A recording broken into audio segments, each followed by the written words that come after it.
Simon, more strikes, more misery. What's going on? Well, this is a very deep and very bitter dispute, which we've seen, of course, ever since June, when the first strikes were called, first national rail strikes, where you were talking with Liam just now about going back to the 80s. We're certainly doing that in terms of the rail strikes. So the RMT union is the crucial one because it's got an awful lot of members working for an awful lot of train operators, but it also has the signallers for Network Rail.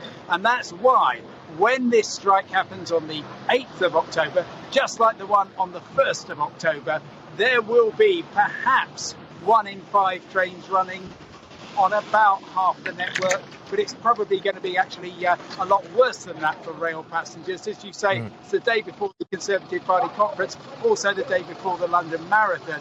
This is a new strike called 1 week later, and the idea is very much to keep the pressure on the new government, on the new Transport Secretary, Anne-Marie Trevelyan. Now, I had heard from both the RMT union and ASLEF, the train drivers union, that they were actually getting talks with Anne-Marie Trevelyan, who ultimately will sign off any pay deal, and they thought things were getting better. But this is just increasing the pressure.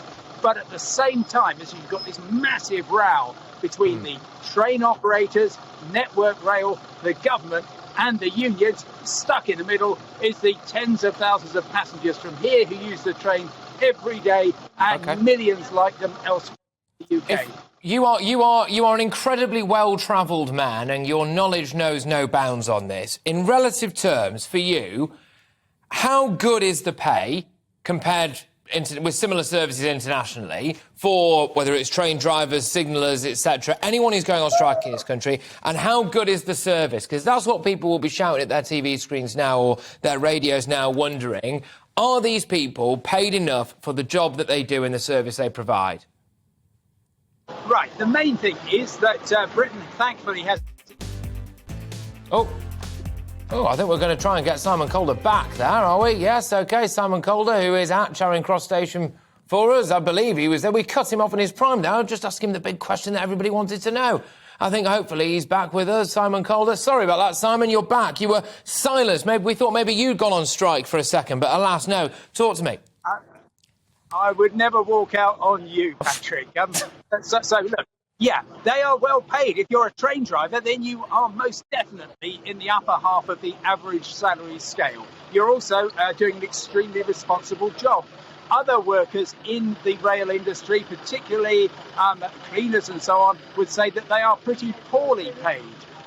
The railways, thankfully, are kept extremely safe, which is very good news for travellers. But ultimately, rail revenue has fallen by 20% since before the coronavirus pandemic.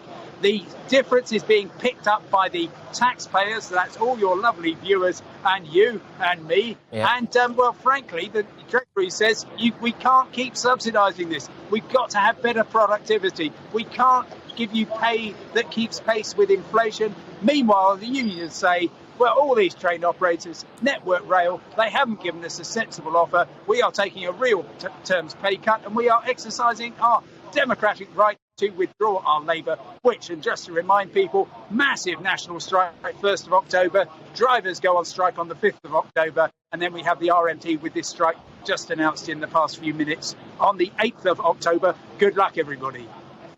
Just very lastly, Simon, thank you for your time on this one then. So if the productivity appears to be down and the revenue appears to be down, then isn't it just natural basic economics that we can't offer a pay rise to people in line with inflation? Is it just tough titty? Well, look, the government, of course, is throwing money at lots of things at the moment. The unions are betting that if they keep the pressure up, then the government will cave in and start throwing money at the railways. However, I sense that the government is prepared to sort of make a stand on this. That's why we've not seen the train operators settle, because ultimately, I mean, Labour keeps calling for nationalisation of the trains. Well, everyone knows they are really in the government's control once again. And the unions are kind of almost, back where they were in the 80s when they were winning strikes. They were shutting down the nation. The difference is, of course, that although commuters from Woking, from Winchester, from Windsor aren't necessarily particularly put out when you have these strikes, which is why they are going for Saturdays, because those are the days of the week when you're seeing actually the most travellers, because that's the leisure travellers that everybody needs in order to keep the railways going, and they're exactly the people who are caught up in the middle of this awful row.